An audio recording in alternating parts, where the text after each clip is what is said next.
Good morning, everyone. This is Morgan Cook with Positively Osceola here for Positively Osceola's Daybreak Live. We are so excited to be coming to you on this Wednesday. It is June 2nd, 9 a.m. right here on Positively Osceola. Be sure to say hello whenever you hop on. Hit the thumbs up button, hit the share button, comment below, and let me know who we have viewing with us this morning. We are so excited for today's special guest. We have the one and only Mr. Ricky Booth, who is County Commissioner for District 5. Going to be giving us a little bit of an update about different things within the county commission that his role is bringing on, and then also the Silver Spurs Rodeo, which is taking place this week. If you guys follow along with us here on Positively Osceola, you know how excited we are for the 146th Silver Spurs Rodeo taking place Friday and Saturday, June 4th and 5th.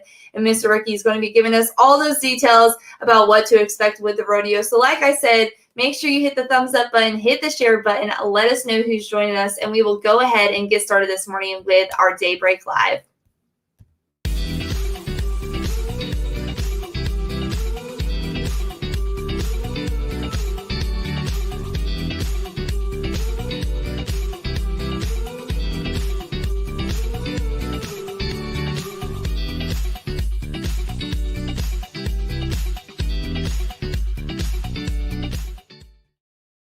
Alrighty, so as we get started this morning, we're going to go ahead and welcome our special guest, Mr. Ricky Booth. Good morning, Mr. Ricky. How are you doing? I'm great. How are you this morning, Morgan? We're doing great. We're so excited to have you with us. Thank you for taking time out of your busy schedule. You are our District 5 County Commissioner. So leading into that, why don't you go ahead and tell us how it's going so far as the County Commissioner for District 5? Oh, yeah. I really enjoy my position there. I really enjoy serving the community. As you know, I spent 6 years serving the community on the school board. Sorry, I have a rooster that doesn't know it's been daylight. I apologize. No, I enjoyed serving the community as a school board member, and I absolutely love serving as the county commissioner. I have big shoes to fill, obviously, but I already had some great relationships with the folks that serve on that board. We don't all think the same, and that's okay. We didn't all think the same on the school board, but I think since I've sworn in back in November, I think we've built strong relationships, and hey, we'll continue to kind of battle back and forth a little bit over some issues, but I think at the end of the day, we all want what's best for us. We might just have different opinions about it. So Absolutely. It's been a great position, and I'm glad to be there, happy to be there. Absolutely. Putting me there. Absolutely. Now, what would you say that you bring to the commission in what has obviously been a very challenging time? Well, yeah, so I guess one of the things is maybe I bring that seventh generation view of the county and maybe understanding all the county's history. And I know Mr. Harrison's been here a long time as well. And so, but I bring that to the board. I still work in agriculture, which is our second largest industry, and so I'm able to bring those 2 points to the board when things come forward about that. And certainly going to continue to fight for what I believe could be a better growth plan, especially on the east side of St. Cloud. And I know we've had some of those discussions already. I'm going to continue to push to have those discussions and do it in a respectful way, a dignified way, but hopefully make changes soon in the future. Absolutely. Now, how does your input from District 5 assist the commission in goal planning and planning for the future, given the challenges with the budget these days? Yeah, so obviously the budget is a challenge. I will say, though, that most municipalities, counties, and cities are getting a lot of federal money. Whether you agree with getting the money or not, or whether you agree that Congress passed it or not, we are getting it. I think that will help us, counties and cities all over the nation, meet the needs of the residents.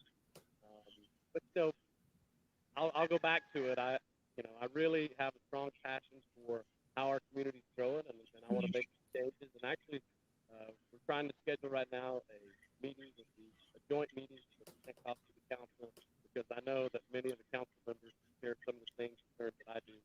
And we need to get the room together and fix some of that.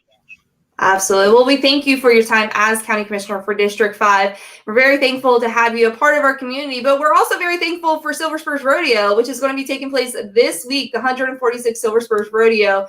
We're super pumped here at Positively Osceola, as I'm sure your family is as well. Go ahead and tell us what can be expected with this year's Silver Spurs Rodeo.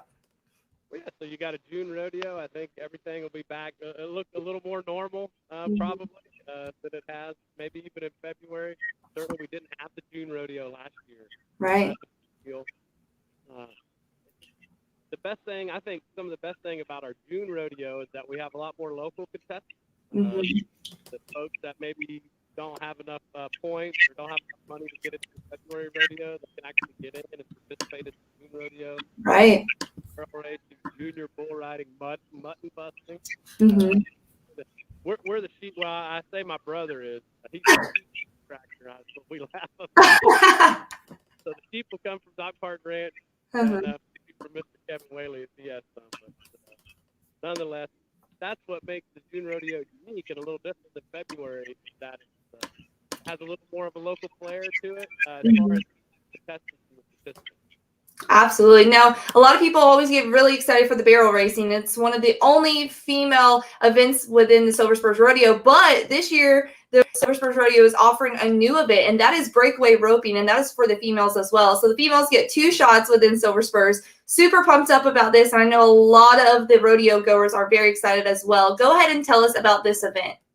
Yeah, so if you've been around rodeo, I've been around rodeo my whole life. If you've been around it, you always know that the ladies got one chance, right? They got one chance to compete. If you didn't know how to run around those barrels, if you didn't have a fast enough horse to do that, Right. you really had no other way to display your skill set. And Mhm. so the great thing about breakaway, and I know that's what's in here um, within the PRCA nationwide, not Mhm. just women.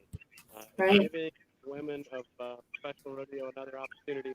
So just like in the tie down roping, where the calf is down in the tide in the chute down at the timed event section of the arena, we come out. The men they'll rope, dismount, and then tie the calf down. With the breakaway roping, they're just looking for a rope. That rope, just as the event name says, will break away from the saddle, and then that's the time. How well can you rope that calf? So I think it's exciting. My sister was a breakaway roper in Oh, exciting. rodeo, and actually, Mhm. I guess we could call her semi-pro. She used to go around a little when she was in her early 20s and won a little money there. She had a pretty good horse at the time. So Right. it's not some new event. It's just new to the higher level professional. Right. Absolutely. I Absolutely. think it's awesome. Oh yeah, we're super pumped for it. I know I'm so excited. I can't wait to see the crowd get so excited the first time they open those gates and they run out. It's going to be so exciting. Time after time, we talk about the Spurs being all about tradition and heritage, and it truly is. It's an ongoing family event, and you have a unique perspective when it comes to this because not only have you been involved for the Spurs for quite some time, but your family is deeply rooted within the Silver Spurs as well. So go ahead and talk to us a little bit about your family's involvement within the Spurs over the years. Yeah. So my grandparents, Doc and Petey Barton, were some of the Chargers members. My mother was a quadrille member, team member, and always a volunteer. Still, even though she's getting older, she still gets out there and volunteers. I think she sews for half of the girls in the Miss Rodeo, the Silver Feather Oh, Rodeo. fun. Yeah. She loves doing that. Both my kids volunteer at the concession stand. My grandmother ran a concession stand. Oh, there we go. I rode in the quadrille. There's some Uh-huh. the old arena there. That's me right in the center. I know that's not a good picture at the minute, but yeah, I you when you're a kid growing up, sometimes you may push back a little bit. You don't want to go and volunteer. You don't want to go practice on a Sunday Mhm. quadrille, but parents forced you to anyway. Right. Um, but now I do the same to my kids. If they don't want to get out of bed and get going on a Sunday, um, go to church and then go to quadrille practice. You got to kind of Right. force them. But I know the value of that moving forward, how much it's going to mean to them when they're 30 and 40 years old. Right. There we are. Yeah, that's the old arena. Uh-huh. Many great memories in that old arena, and love making new memories in the new arena. And the best thing about the new arena is when we have our summertime rodeo, it's not so daggone hot, and you don't have to Absolutely. worry about a summer thunder shower popping up. That was Right. actually a concern for the old July rodeo. Right. Absolutely. Say I do miss my July 4th. That's the rodeo. I know the board before I served on the board, I had made that change to move the timing of the rodeo. But I grew up. My memories of July 4th were being at the Silver Spurs Rodeo. Right. I love it. It's such a great family event. We talk about quadrilled, and we're so excited because, like you mentioned earlier, there's going to be junior barrel racing and junior bull riding. It's going to be a great event for the kids. It always is, and with mutton busting as well. So it's a great family event. If you're thinking of what you can do with your kids this weekend, there's no other place to be than the Silver Spurs Rodeo, taking place June 4th and June 5th. But leading into all the rodeo fun, tomorrow is the 60th Miss Silver Spurs pageant, and the rumor on the street is there's a special guest emceeing this event. Well, I've been doing it for, 5 or 6 years now. I've told them every year that it's going to be the last year I do it, and they laugh at me, and they call me and beg me to do it again. I really think it's going to be my last year. I'm gonna hold strong. Oh, there we go. The mid-'90s, I was the first. My brother and I were the first ones to be escorts. We escorted the ladies out on the down the runway or whatever. And so that was something new they added in I think it was 95 or 94. Yeah, we got fancied up and signed by the girls for sure. But yes, it's such a great event. I mean, these girls work really hard. They do. Putting together speeches and gathering sponsors, ads, promoting the rodeo. Which is great. What the whole Miss Silver Spurs group is about. It's not just promoting rodeo, but promoting Silver Spurs rodeo.